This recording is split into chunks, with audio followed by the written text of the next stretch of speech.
Hello everyone. हमने पिछले session में इलेक्ट्रिक पोटेंशियल निकाले थे यूनिफॉर्मली शेप्ड ऑब्जेक्ट के लिए। तो आप इक्वेशंस को एक बार देख लो ध्यान से, इंटीग्रेशन के स्टेप्स थोड़े ध्यान से देख लो। बाद में हम आगे बढ़ेंगे और सम्स हम सोल्व करेंगे। क्या सोल्व करेंगे हम? सम्स। देख लो, ये बहुत ही इम्पोर्टेंट है, ठीक है। ये सारे स्टेप्स को आप ध्यान से समझना।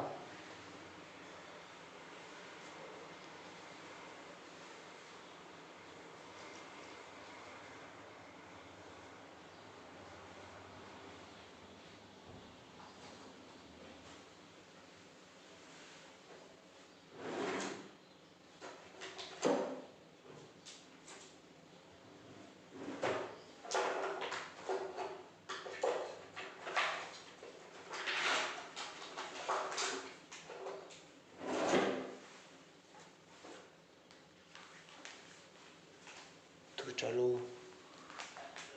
ये इंटीग्रेशन ऑफ 1/x dx क्या होता है? log x to the base e, log x to the base e यानी ln x। Okay, natural logarithm, natural logarithm.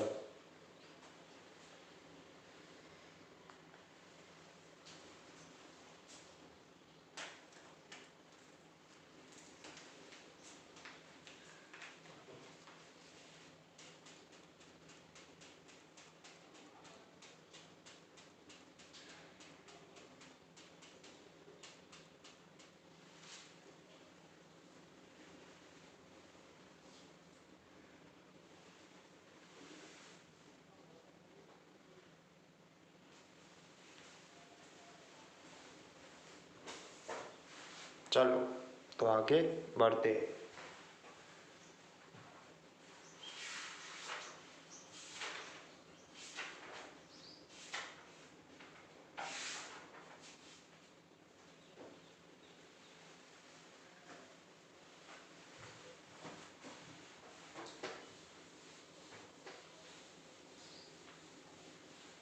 अभी हम सम सोल्व करेंगे। तो समझना,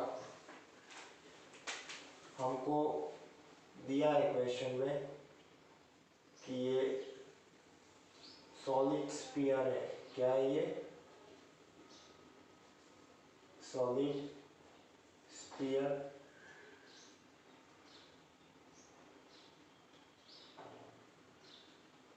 चार्ज दिया है 2q और ये है होलो स्फीयर। ये क्या है? Hollow sphere. उस पे चार्ज है कैपिटल Q। दूरी दे रखी है यार, तो फोर्स निकालना है। क्या निकालना है? फोर्स। तो हमको मालूम है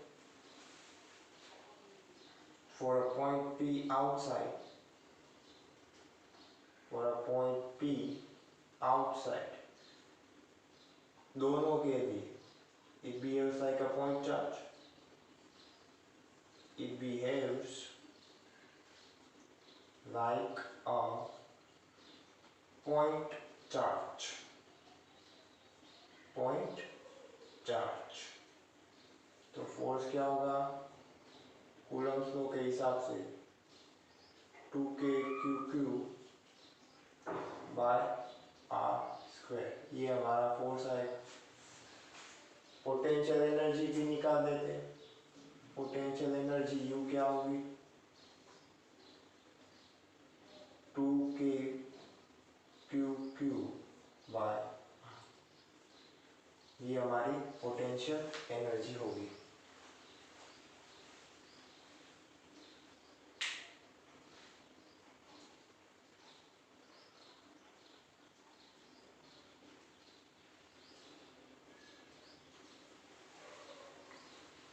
देखो, अभी ये बहुत ही इंपॉर्टेंट सम है, ध्यान से करना। होलो स्फीयर दे रखे हैं ऐसे।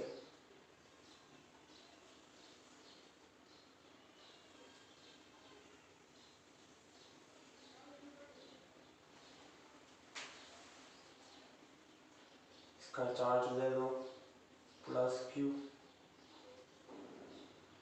इसका +2q और इसका चार्ज -q। ये चार्ज दे के रखा है तो हमको फोर्स निकालना है।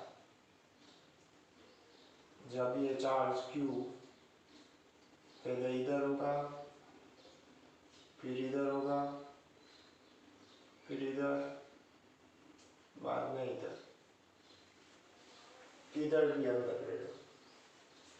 डिस्टेंस ले लेना आप RA, RB, RC और RD।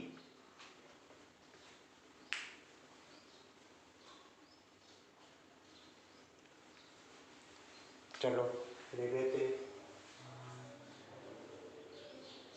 तो हमको फोर्स निकालना है।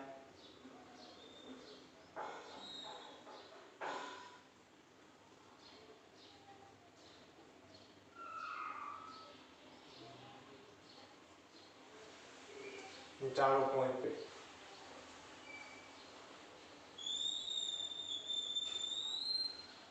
सोचो कैसे करेंगे।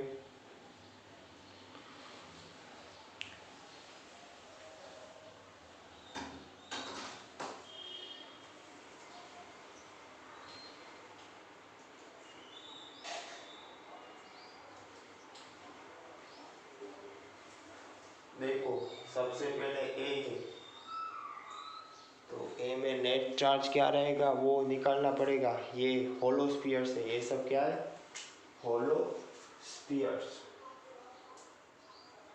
ये सब कुछ क्या है, होलो स्फीयर्स। तो एफ ए के लिए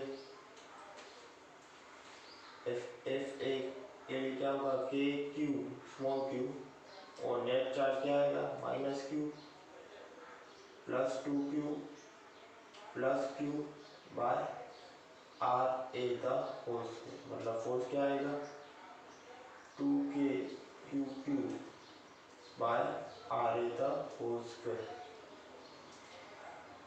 ये एफ ए के लिए आएगा। अब ये एफ बी के लिए क्या होगा वो भी निकाल देते हैं। ये बहुत ही इम्पोर्टेंट सम है, ठीक है, बहुत ही ये समझना। तो एफ बी क्या आएगा, एफ बी तो इधर है, मतलब ये ऊपर का जो चार्ज जो स्फीयर है ऊपर का शेल वो निकल जाएगा नेट चार्ज के लिए। तो क्या आएगा force k q by RB square. Net charge देखो +q +2q मतलब क्या आएगा 3kq bye RB the square. ये हमारा फोर्स आएगा एफ बी के लिए। अभी एफ सी के लिए, एफ सी के लिए क्या आएगा k q by R C the whole square. Net charge क्या आएगा, सी इधर है, देखो सी पॉइंट इधर है तो ऊपर का दो शेल्स निकल जाएंगे तो नेट चार्ज तो क्यू रहेगा। तो क्या आएगा +q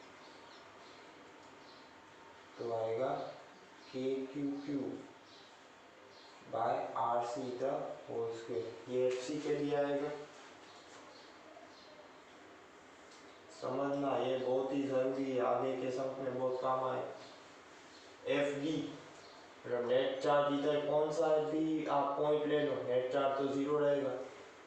तो एफ बी के लिए क्या रहेगा फोर्स 0।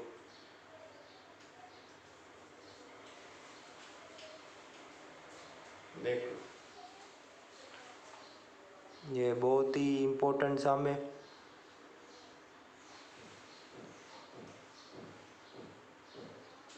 ओके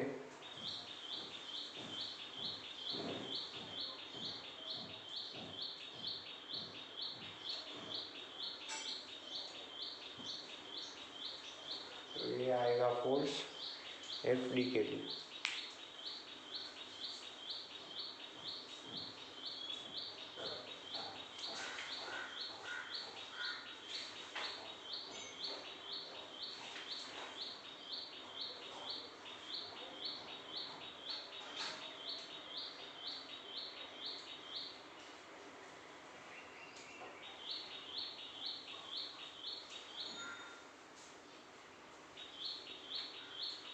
ओके, तो एक और करते हैं सब, थोड़ा ध्यान से करना, ये बहुत ही इम्पोर्टेंट सम है कि ध्यान से समझना। और आप ऐसे भी याद रख सकते हो कि जो भी पॉइंट है उसके ऊपर जो शेल आ रहा है वो शेल को निकाल देना, वो शेल को निकाल देना। अभी आप एक पॉइंट को देखो, एक पॉइंट के ऊपर कोई शेल नहीं है, ठीक है, तो हम उसको निकाल देंगे, मतलब तीनों तीन शेल आ जाएंगे। बी को देखो, बी के ऊपर जो -q वाला शेल है वो निकल जाएगा, मतलब जो ऊपर वाला शेल है वो निकल जाएगा। अभी देखो दूसरा एग्जांपल करते हैं। तो अभी आपके पास सॉलिड स्फीयर है, क्या है, सॉलिड स्फीयर।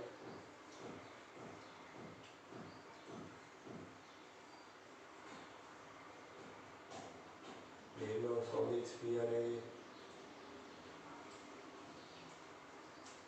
चार्ज है, पॉजिटिवली चार्ज है।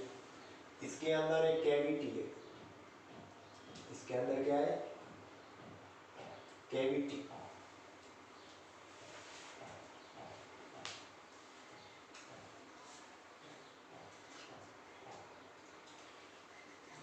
सॉलिड स्फीयर है, अंदर कैविटी है, कैविटी मतलब खाली जगह है, उधर उधर खाली जगह है, होल है, उसको हम कैविटी बोलते हैं। इधर हमारा एक चार्ज है -q, कैविटी के सेंटर में, कैविटी के सेंटर में कौन सा चार्ज है, -q।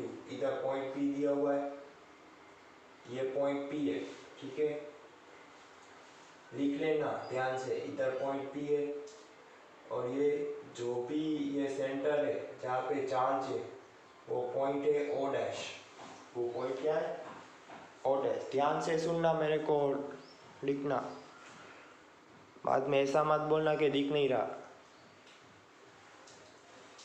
तो हमको प्रूव करना है कि कैविटी में इलेक्ट्रिक फील्ड यूनिफॉर्म होगी। प्रूव दैट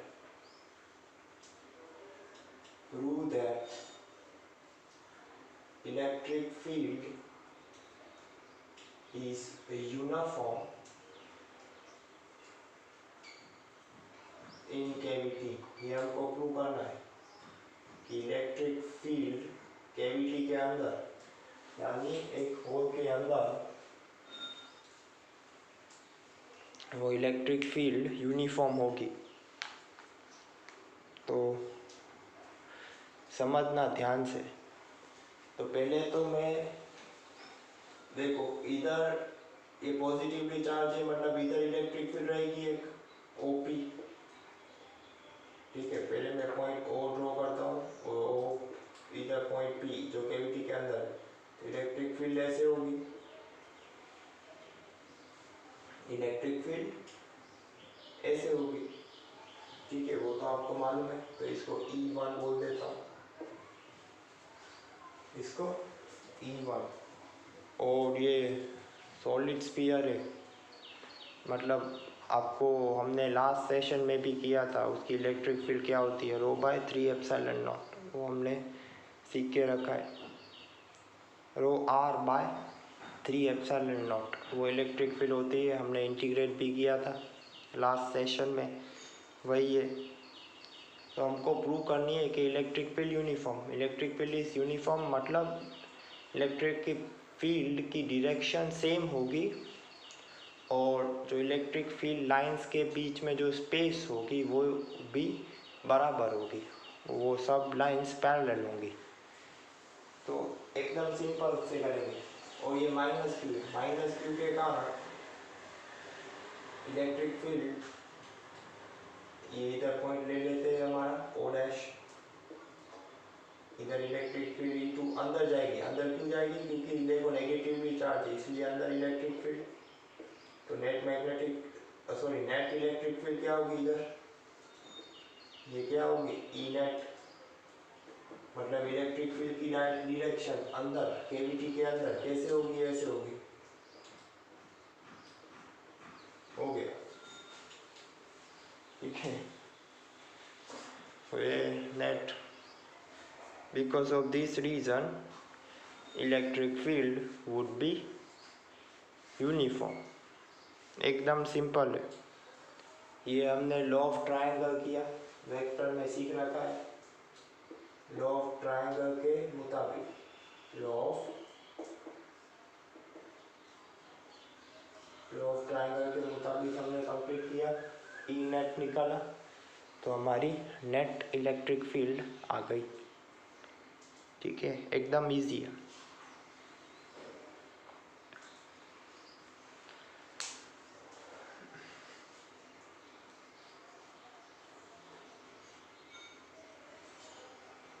ओके, तो ये हमारा प्रूव हो गई। Okay, so because of this reason we can prove that electric field would be uniform in the cavity, cavity में electric field uniform होगी, देख लो।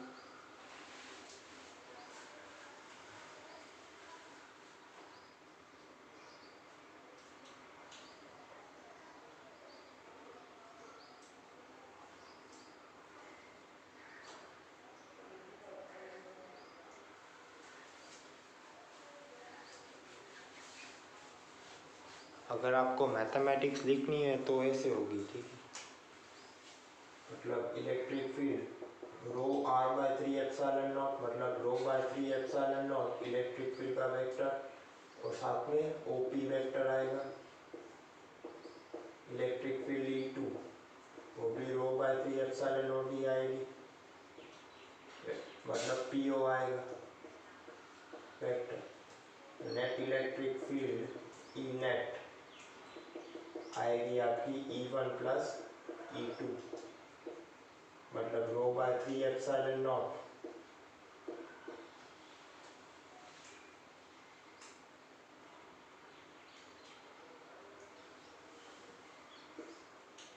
OP plus O plus PO dash plus PO dash, मतलब OO dash आ जाएगा, rho by 3 epsilon naught into OO dash.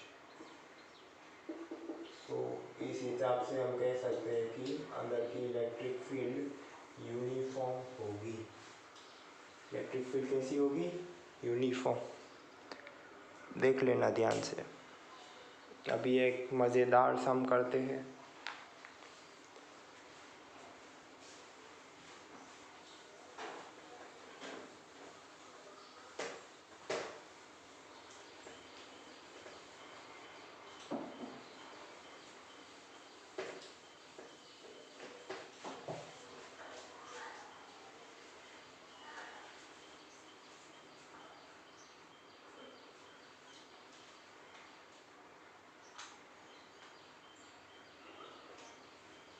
अभी हम लेते हैं नॉन यूनिफॉर्म चार्ज स्फीयर, समझना,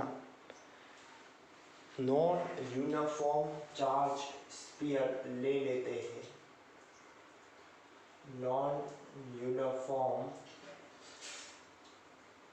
पहली बार ले रहे हैं ये, ठीक है, तो समझना क्या होता है। मैंने बोल के रखा था कि ऐसा हो तो क्या करने का, नॉन यूनिफॉर्म चार्ज स्फीयर है, ऐसे वेरी करता है उसकी volume charge density, okay. Rho as a variable R is given as A into R, A constant है, ए कॉन्स्टेंट है, तो ये हमारा बोल के रखा था पहले मैंने, नॉन यूनिफॉर्म हो तो इंटीग्रेट करना पड़ेगा, तो देखते हैं हम इंटीग्रेट कैसे करते हैं, समझना। तो ये नॉन यूनिफॉर्म चार्ज स्फीयर हो गया,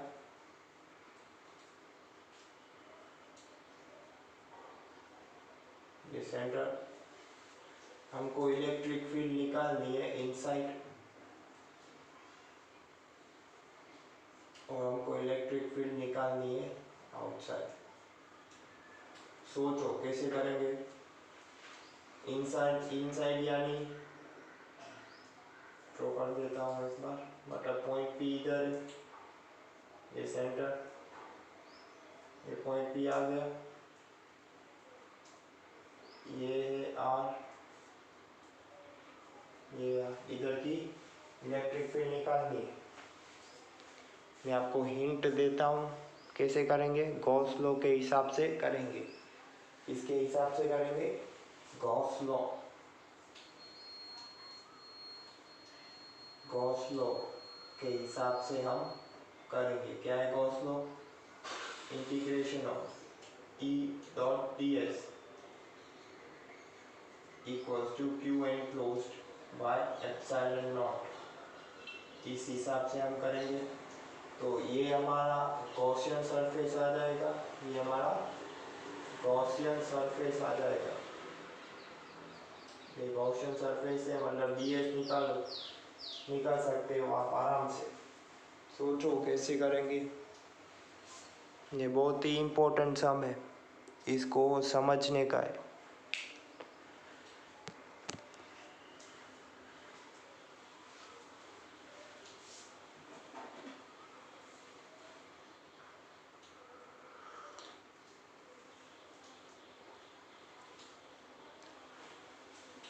थोड़ा सोचो, मैं आपको 1 मिनट दे रहा हूँ, आप थोड़ा सोचो कैसे करेंगे।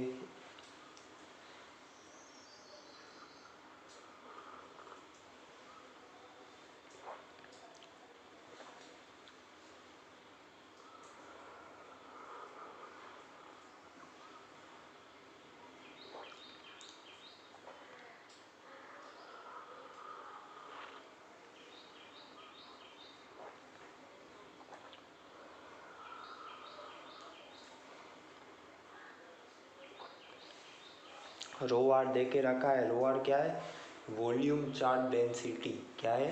वॉल्यूम चार्ज डेंसिटी, यानी चार्ज पर यूनिट वॉल्यूम, ये आपको दे के रखा है।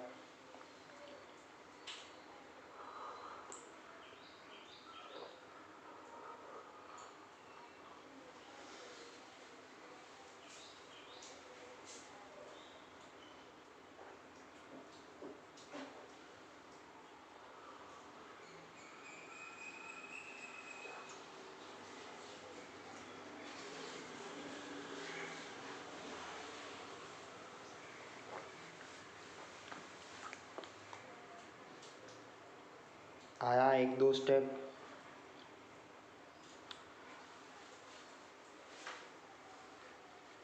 चलो करते। पहले आपको मालूम होगी कि ये सिमेट्री होगा, स्फेरिकल सिमेट्री होगा, वो तो रहेगी ही रहेगी, तो ही हम गॉस लॉ हम यूज़ कर सकेंगे, ई को बाहर निकाल सकेंगे, वरना हम ई को बाहर नहीं निकाल सकते। तो पहले वो स्टेप लिखो आप।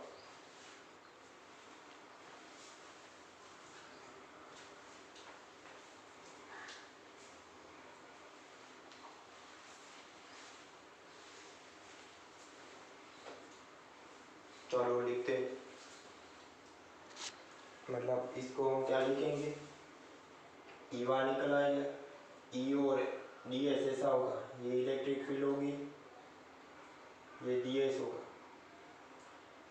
एरिया सरफेस एरिया वेक्टर निकल जाएगा, थीटा 0 cos 0 1, तो E into integration of D S into Q enclosed, वो निकालेंगे हम, क्यू एन क्लोज निकालना पड़ेगा। इसके आप लिख सकते हो 4 पाई आर स्क्वायर। अभी क्यू एन क्लोज कैसे निकालेंगे वो देख लो।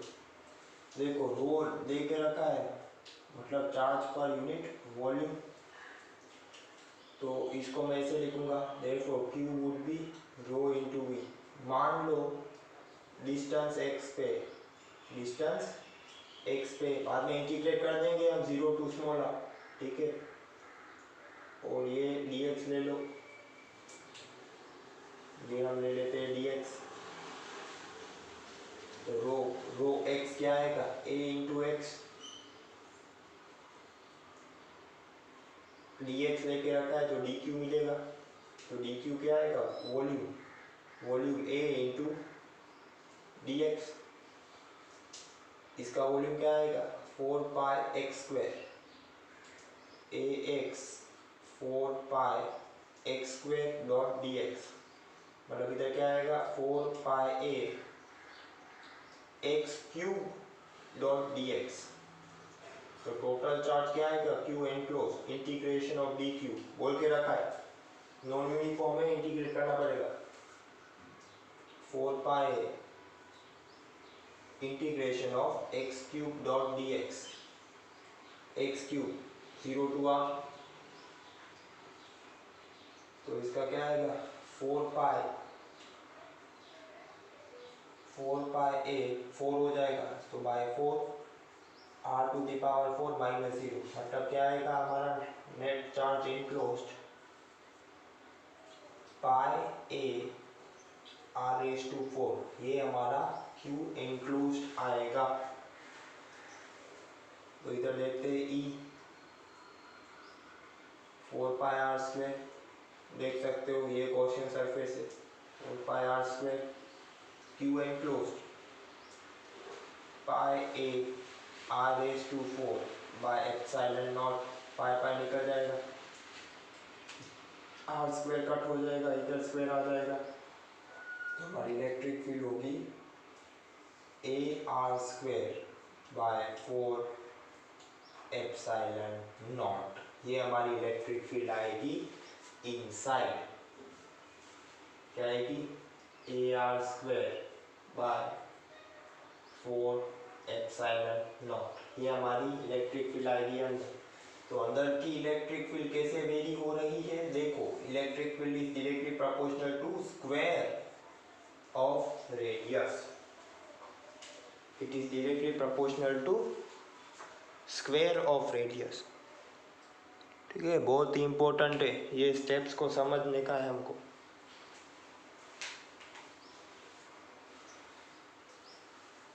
देख लो ध्यान से।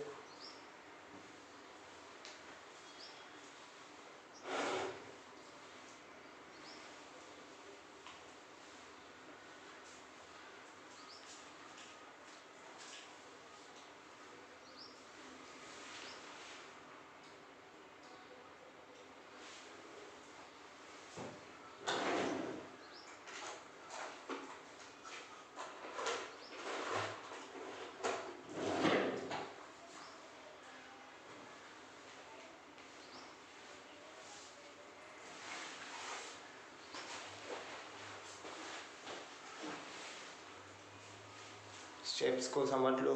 अब इलेक्ट्रिक फील्ड आउटसाइड निकालने की कोशिश करो।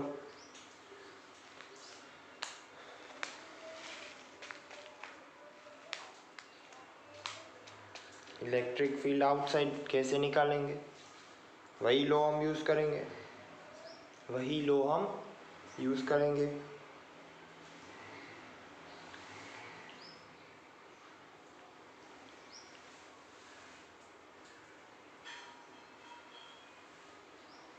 चलो करते।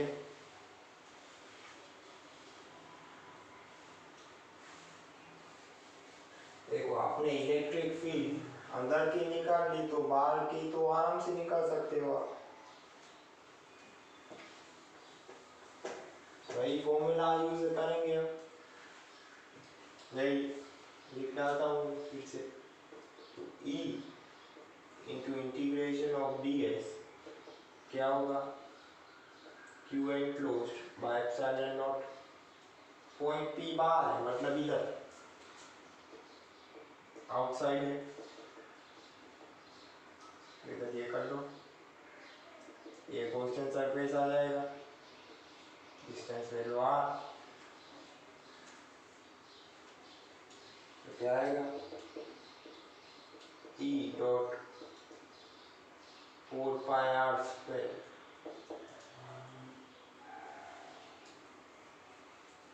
क्यू एनक्लोज्ड, फिर लिमिट चेंज हो जाएगी, 0 टू कैपिटल आर आएगा, क्या आएगा 0 टू कैपिटल आर, तो क्यू एनक्लोज्ड क्या आएगा इसके लिए, एक बार ये लिख डालता हूँ ये इक्वेशन, वही आएगा, लिमिट चेंज हो जाएगी, 0 टू कैपिटल आर हो जाएगा 0 टू कैपिटल आर, क्योंकि देखो चार्ज तो इधर तक ही है ना, या इधर है, चार्ज तो इधर तक ही है, ये क्या है आर देखे रखा है, तो चार्ज इधर तक ही है, हमारा पॉइंट पी बाहर है, इसलिए लिमिट क्या आ जाएगी 0 टू कैपिटल आर। तो क्यू क्या आएगा 4 pi A integration of 0 to R x cube dot d x. तो क्या आएगा 4 pi A R to the power 4 by 4। तो क्यू एनक्लोज्ड हमारा आएगा pi A R to the power 4, ये हमारा क्यू एनक्लोज्ड आएगा।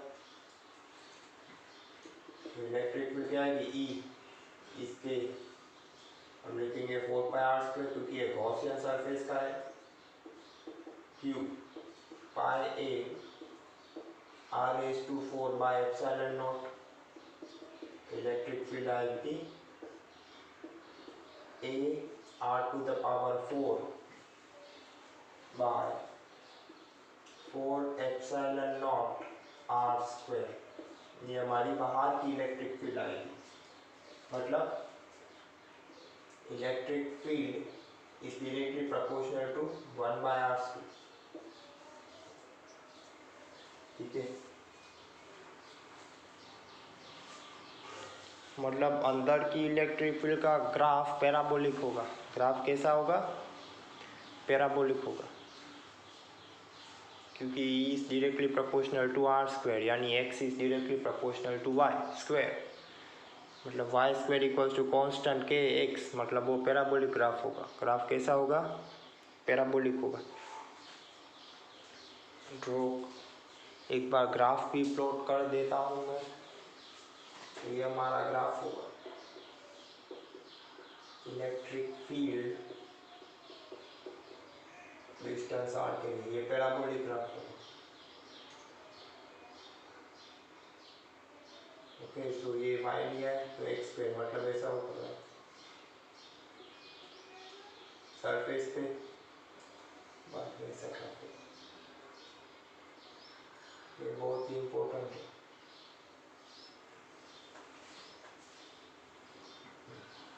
इधर से टच मत करना, ठीक है।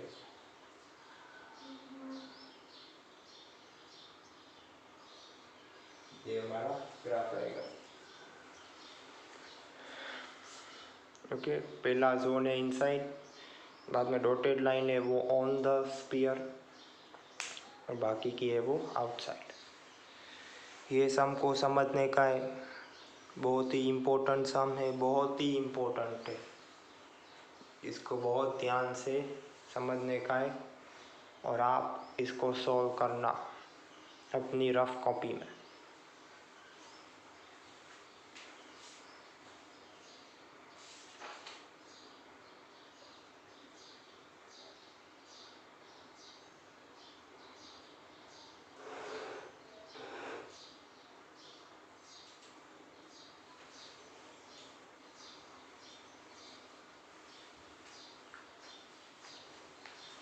मैंने बोल के रखा था पहले, ये सब कुछ नॉन कंडक्टिंग है। अभी आगे बढ़ते हैं, सब कुछ कंडक्टर्स के लिए। ओके,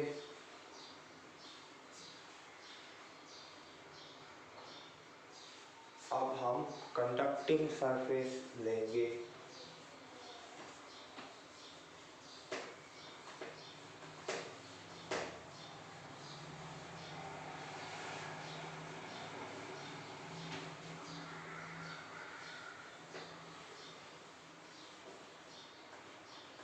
लिख डालता हूँ मैं। अभी हम कंडक्टिंग सरफेस लेंगे। अभी हम कंडक्टिंग सरफेस लेंगे। तो समझना ये कंडक्टिंग सरफेस क्या है। कंडक्टिंग सरफेस वो है जो कंडक्ट करेगा। बाकी के हमने बहुत सारे एग्जांपल्स किए थे, वो सभी नॉन कंडक्टिंग के थे। अभी कंडक्टिंग और नॉन कंडक्टिंग में क्या फ़र्क है वो हम समझेंगे। समझना मान लो ये एक कंडक्टिंग सरफेस है। क्या है ये? Conducting surface. तो हमने कंडक्टिंग सरफेस को चार्ज किया, समझ लो नेगेटिवली चार्ज किया।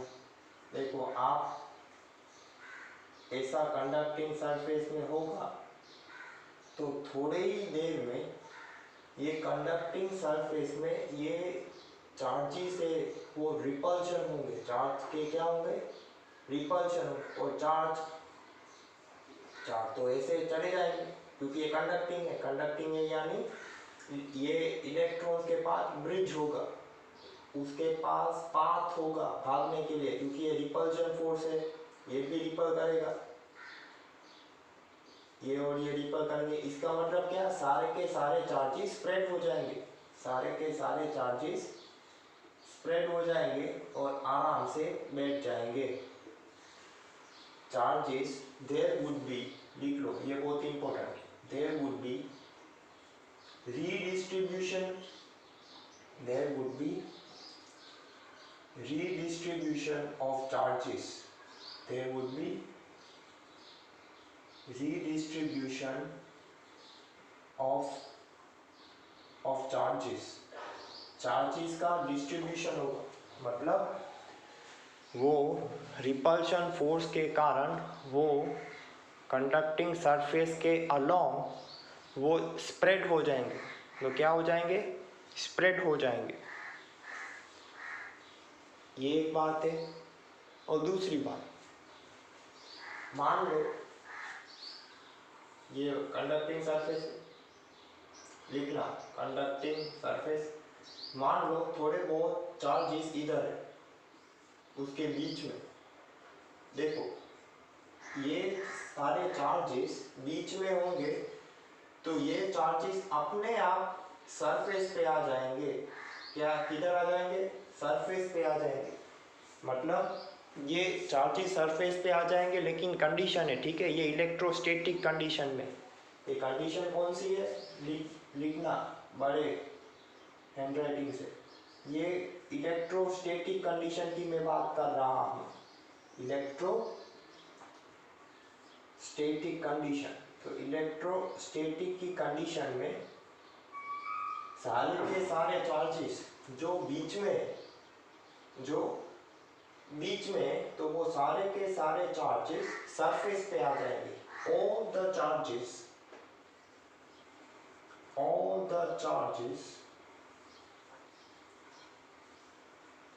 would be coming on the surface। इसका कारण हम क्या बताएंगे? एकदम इजी है। देखो सारे के सारे नेगेटिव है तो रिपल्शन होगा। क्या होगा? रिपल्शन होगा। तो ये रिपल्शन के कारण सारे के सारे चार्जेस जो बीच में वो सरफेस पे आ जाएंगे। मतलब ऐसा कुछ, सारे के सारे चार्जेस इधर आ जाएंगे और बैठ जाएंगे जहाँ पे नेट फोर्स 0 होगा, सभी के सभी चार्जेस बैठे हुए। तो मतलब इलेक्ट्रिक फील्ड अंदर, आपको कोई पूछे कि इलेक्ट्रिक फील्ड इलेक्ट्रोस्टैटिक कंडीशन में कंडक्टिंग सरफेस के अंदर क्या होगा, तो अंदर हमेशा देखो चार्जेस है ही नहीं। चार्जेस नहीं है तो आप बोलो इलेक्ट्रिक फील्ड क्या होगी? 0। क्या होगी? तो ये याद रखना, कौन सा भी कंडक्टिंग सरफेस हो, स्फीयर हो या फिर सॉलिड सिलेंडर हो, कुछ भी हो, तो अंदर चार्जेस नहीं है। There are no charges in it। मतलब इलेक्ट्रिक फील्ड हमेशा कंडक्टर के अंदर क्या होगा? हमारी इलेक्ट्रिक फील्ड हमेशा 0 रहेगी। ये याद रखना, ये बेसिक प्रिंसिपल है कंडक्टिंग सरफेस। इलेक्ट्रिक फील्ड 0 होगा। कंडीशन कौन सी कंडीशन है? इलेक्ट्रोस्टैटिक की कंडीशन में कंडक्टर के अंदर इलेक्ट्रिक फील्ड आपकी ज़ीरो रहेगी। ये उसका कारण है कि क्यों इलेक्ट्रिक फील्ड ज़ीरो होती है।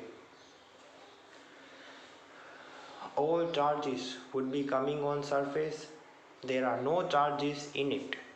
इसके अंदर कोई चार्ज है ही नहीं, तो अंदर की इलेक्ट्रिक फील्ड क्या हो जाएगी? ज़ीरो। क्या हो जाएगी? ज़ीरो। अभी एक बात हो सकती है कि कंडक्टिंग सरफेस के अंदर कैविटी हो। क्या हो? कैविटी, जो हमने पिछले आर्टिकल में किया था। कैविटी मतलब ऐसा कुछ, कैविटी मतलब ऐसा कुछ, ये हो सकती है। तो ये देखते हैं कि क्या होता है। पहले आप ये 2 पॉइंट्स लिख लो और याद रख लो, अभी से ही याद रख लो। तो अभी मैं आपको बता दूंगा कि कैविटी हो तो क्या होगा। ये बहुत ही इम्पोर्टेंट टॉपिक है। ये सेशन, उसके बाद एक और सेशन होगा ये इलेक्ट्रोस्टैटिक के बारे में। उसके बाद मैं कैपेसिटर में चालू करूँगा, तो आपके फर्स्ट 2 चैप्टर्स कंप्लीट हो जाएंगे। कि ये बहुत टाइम नहीं लगेगा, थोड़े ही दिनों में 2 चैप्टर्स आपके कंप्लीट हो जाएंगे।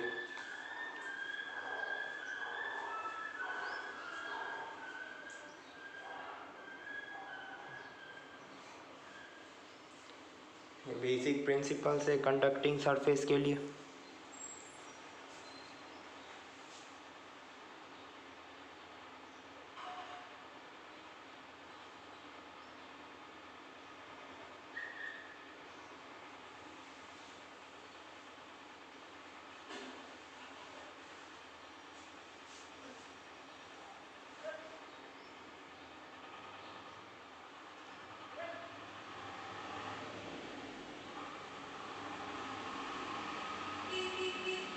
चलो अभी कैविटी के लिए समझते हैं। ये सभी कंडक्टिंग सरफेस। अभी कैविटी हो तो क्या करेंगे वो भी सीख लेते। अभी मैं एक बात आपको मैं और बता दूं। देखो, मान लो हम ले लेते हैं solid sphere, solid conducting sphere हम ले लेते हैं। ठीक है, सॉलिड कंडक्टिंग स्फीयर हम ले लेते हैं। तो हमने सीख रखा था पहले कि हमने सॉलिड नॉन कंडक्टिंग स्फीयर सीखा। तो सॉलिड नॉन कंडक्टिंग स्फीयर में ऐसे चार्जेस रह सकते। ठीक है, ये नॉन कंडक्टिंग है। नॉन कंडक्टिंग में चार्जेस की जगह फिक्स होती है। अब ऐसे ही ये नॉन कंडक्टिंग के लिए ये मैं लिख डालता हूँ एक बार। ये नॉन कंडक्टिंग के लिए है। किसके लिए है? Non conducting. ऐसा ही पिक्चर हम कंडक्टिंग स्फीयर में हम नहीं ड्रॉ कर सकेंगे, क्योंकि हमने अभी सीखा कि ये मान लो, अभी हम उसको मान लेते हैं ये कंडक्टिंग है। ठीक है, तो पॉजिटिवली चार्ज हमने दे के रखा है। तो कंडक्टिंग में क्या होगा? ये सब में रिपल्जन होगा और ये सभी के सभी चार्जेस अपने आप सरफेस पे आ जाएंगे। ठीक है, अभी आपको पता चला कंडक्टिंग और नॉन कंडक्टिंग के बारे में। तो ये ध्यान से सीखना। ये कंडक्टिंग स्फीयर हम कभी भी ऐसा हम ड्रॉ नहीं कर सकते। फिजिक्स की बैंड नहीं बजानी है, हमको थोड़ा सीखना है, समझना है, तो थोड़ा ध्यान से करना। अभी कुछ टॉपिक में आपको लगेगा कि क्यों ये क्यों ऐसा, तो आप वीडियो को दूसरी बार देखना और समझना कि कॉन्सेप्ट क्या है और हमको क्या याद रखने का है। Alright, now let us move further. ये लिख डालना, ठीक है, और सेंटेंस भी लिख डालना अपने ही लैंग्वेज में। तो अभी हमने बात की थी कैविटी की। देखो, ये कंडक्टिंग सरफेस है और मान लो इधर कैविटी है। इधर क्या है? कैविटी। कैविटी के अंदर चार्ज है +Q। कैविटी के अंदर क्या है? +Q। अभी देखना क्या होता है। ये 2 बेसिक प्रिंसिपल्स है।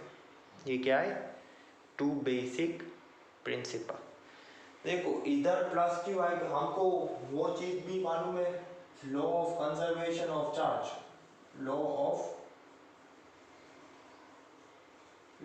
ऑफ कंजर्वेशन ऑफ चार्ज हमको मालूम है। ये क्या कह रहा है हमको? The algebraic sum of charges remains constant if a system is isolated. System is isolated मतलब अकेला है, किधर भी जगह हमने कनेक्ट नहीं किया, उसको हम आइसोलेटेड बोलते। तो net charge is always conserved. ये क्या है? Net charge is always conserved. ये केस की बात कर रहा, net charge is always conserved. तो इस हिसाब से इधर प्लस क्यू है, तो ये बाहर के जो इधर है कैविटी, इधर सरफेस में बाहर माइनस क्यू चार्ज आ जाएगा। कौन सा चार्ज आ जाएगा? Minus Q.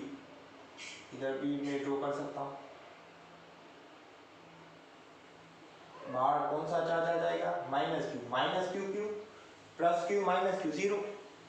Net charge is conserved.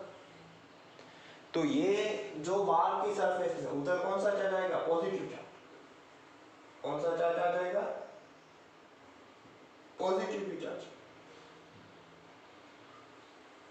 Charge का मैग्नीट्यूड क्या होगा? Plus Q. इसका मतलब क्या? जो कैविटी के अंदर जो भी चार्ज है, तो सरफेस के ऊपर वही चार्ज आएगा। सरफेस के ऊपर वही चार्ज आएगा, ठीक है? क्यों?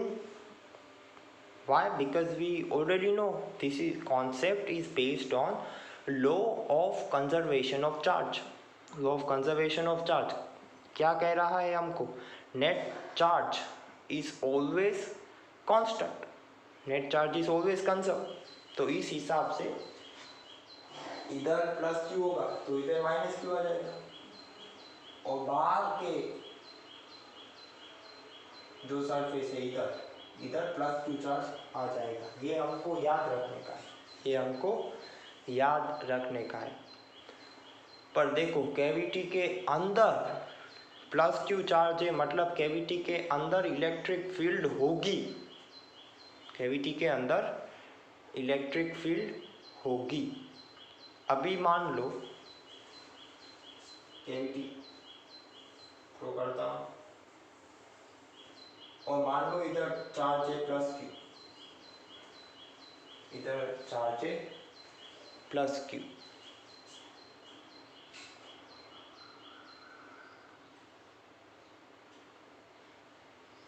तो अभी हमने कंडक्टर लिया है, कंडक्टर लिया है, इसका मतलब क्या?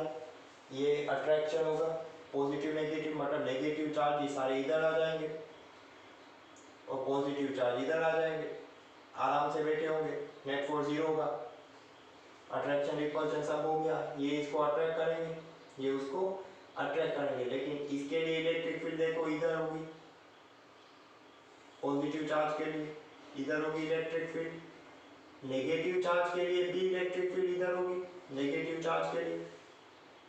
तो ये सारे चार्जेस जो इधर आ गए, ये सारे चार्जेस इधर आ गए, तो ये चार्जेस को हम बोलते हैं इंड्यूस्ड चार्ज। क्या बोलते हैं? इसको याद रखना, इंपॉर्टेंट है। इसको क्या बोलते हैं हम? Induced charge. और ये इंड्यूस्ड चार्ज के कारण इलेक्ट्रिक फील्ड होगी। इंड्यूस्ड चार्ज के कारण क्या होगी? इलेक्ट्रिक फील्ड होगी। मतलब ये नेगेटिव के लिए इलेक्ट्रिक फील्ड होगी, देखो सेम डायरेक्शन में। तो ये जो प्लस क्यू के कारण जो भी इलेक्ट्रिक फील्ड होगी, ये प्लस क्यू का भी मैं ड्रॉ करता हूँ डॉटेड लाइन से। देखो इधर है, ये प्लस क्यू का है, लाइन ग्रीन कलर, ये प्लस क्यू के कारण इलेक्ट्रिक फील्ड है, ये प्लस क्यू के कारण इलेक्ट्रिक फील्ड है, डॉटेड लाइन। तो ये इंड्यूस चार्ज की इलेक्ट्रिक फील्ड वो लोग ऐसे सेटअप करेंगे कि ये बाहर वाले का चार्ज की इलेक्ट्रिक फील्ड की अपोज करेगा। क्या करेगा, ओपोज करेगा। और दोनों इलेक्ट्रिक फील्ड ऐसी होंगी, देखो ये इसके कारण पूरा इलेक्ट्रिक फील्ड ऐसे, मान लो ऐसे इंड्यूस चार्ज के हिसाब से इधर इलेक्ट्रिक फील्ड इंड्यूस्ड चार्ज, देखो इधर आ गए, अट्रैक्शन हो गया। ये इंड्यूस चार्ज के लिए इलेक्ट्रिक फील्ड, ये मान लो ये इंड्यूस पॉजिटिव और नेगेटिव दोनों का है, एक वेक्टर से मैं डेमोंस्ट्रेट कर रहा हूं। और ये प्लस क्यू के कारण इलेक्ट्रिक फील्ड है, प्लस क्यू के कारण इलेक्ट्रिक फील्ड है। तो ये इलेक्ट्रिक फील्ड ऐसे डायरेक्शन में प्रोड्यूस होगी कि वो प्लस क्यू की इलेक्ट्रिक फील्ड को ओपोज करेगा।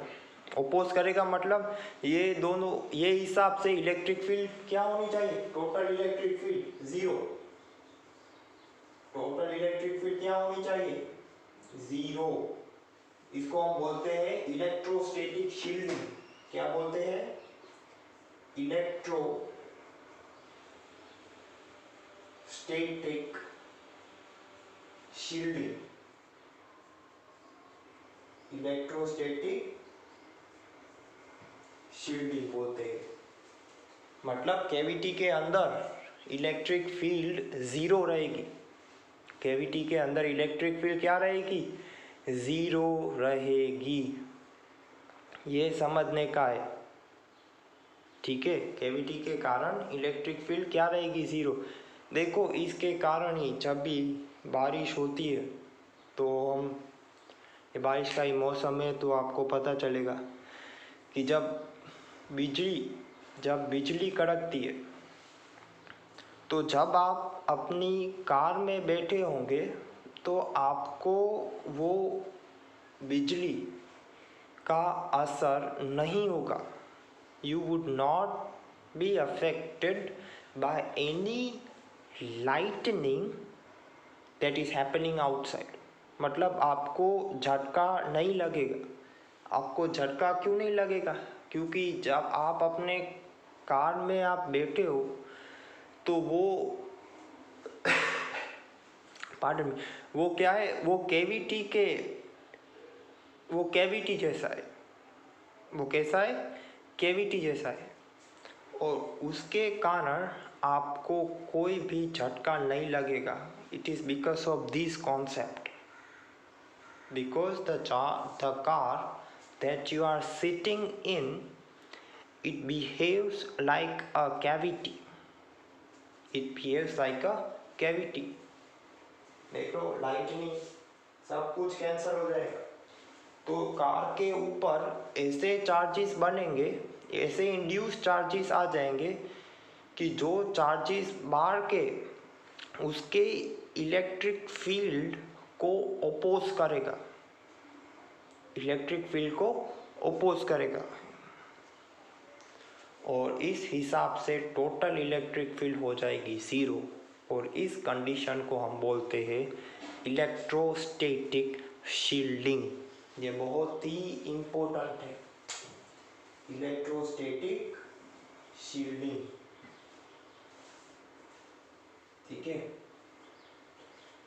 तो ऐसा भी हम सोच सकते हैं, देखो इधर कैविटी है, इधर चार्जेस आ गए माइनस, मान लो माइनस चार्ज है, कंडक्टिंग सरफेस है, तो कैविटी के ऊपर प्लस चार्ज आ जाएंगे।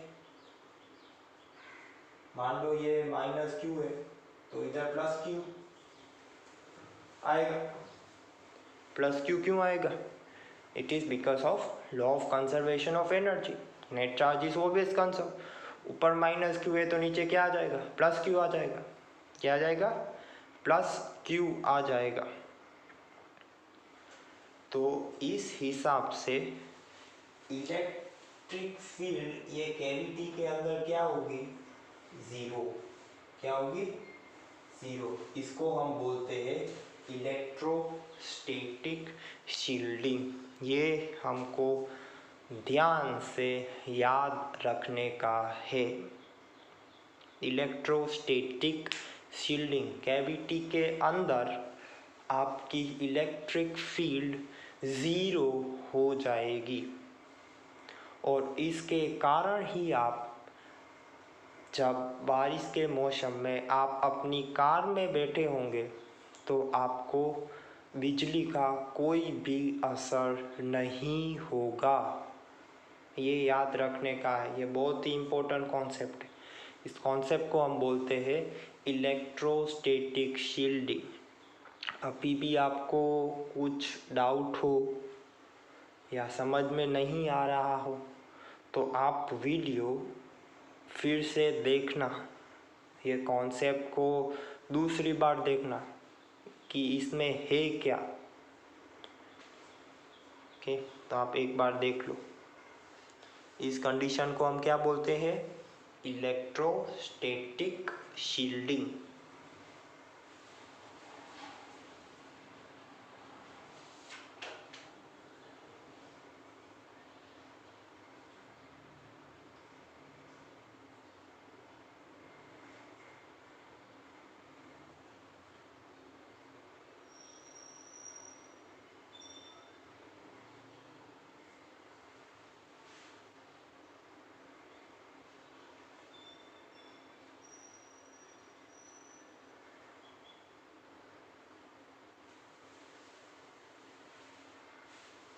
ठीक है, अभी एक सम करेंगे इस हिसाब से तो आपको पता चलेगा।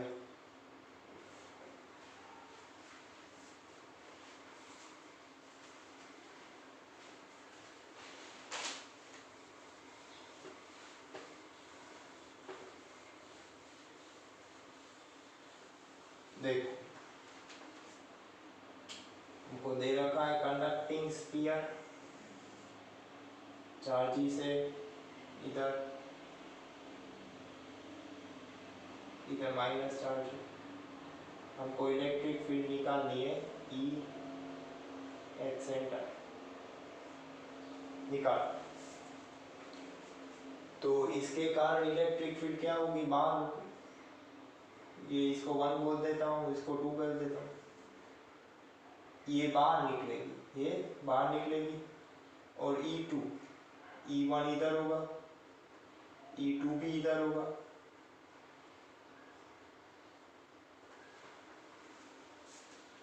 निकालो।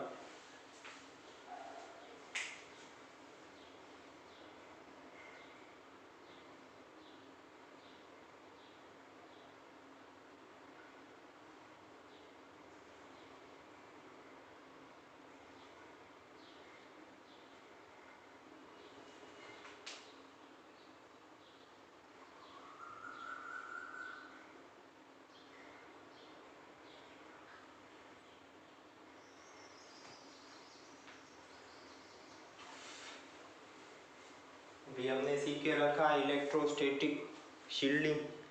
इलेक्ट्रोस्टैटिक शील्डिंग क्या कहता है? नेट इलेक्ट्रिक फील्ड क्या होगी? ज़ीरो। नेट इलेक्ट्रिक फील्ड क्या होगी? ज़ीरो। तो E net, net electric field